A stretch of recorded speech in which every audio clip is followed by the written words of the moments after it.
All right, A&P students, it's unfortunate that we're at home again, and I've got your bonus questions here for you. Just maybe think of some last minute questions that you may possibly have once we get together back on Monday, because if I remember correctly, your final is on Tuesday morning.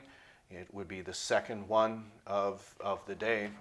And here I'll just quickly read these because I don't know, again, how well that goes. For bonus one, we're talking about James Earl Jones. He was a well-known actor in the Star Wars franchise, but he was a voice for what character? In bonus two, I just got done blowing parts of the end of our driveway with our Ariens snowblower, and as I looked down, and I just something I never thought of, but I already did know this, that a popular brand of snowblowers, what Ariens is, they actually outsource their motors. The motors are made from the company Blank and Stratton.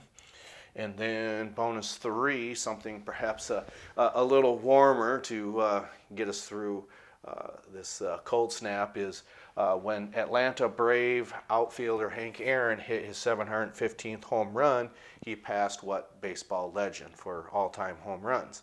Then you got the X down here if you choose to have it signed, and we'll be hopefully ready to go on Tuesday.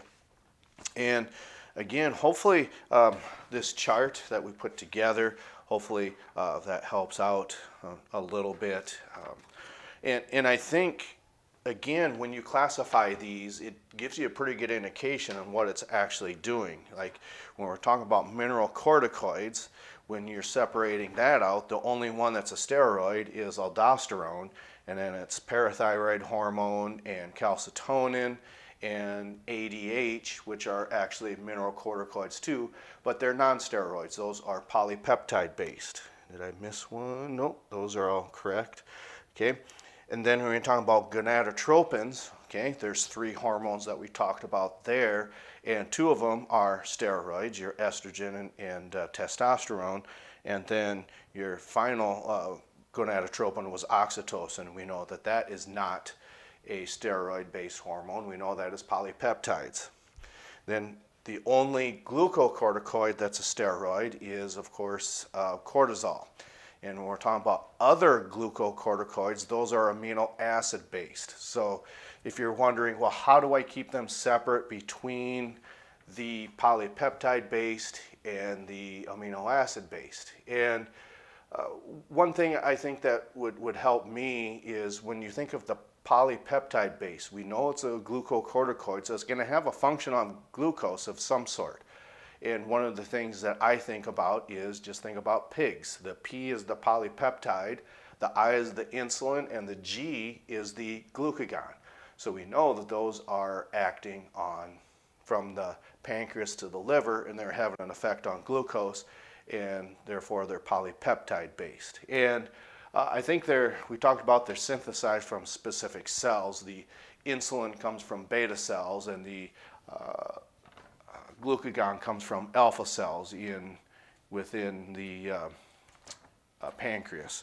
Then let's see here, what else might help? And then when we look at all the other glucocorticoids, then hopefully that can help you separate the amino acid based and that of the polypeptide based. And just remember that when we're talking about thyroxine, okay, that is really slow acting as opposed to that of epinephrine. Even though they're both glucocorticoids, one of them is acting very fast. That's the epinephrine, and then again the thyroxine is very slow acting. So hopefully that helps you separate some of these out and how to categorize them. So again, that's all I have. Hopefully you found this helpful. Stay safe, stay warm, and we'll catch up to you on Monday.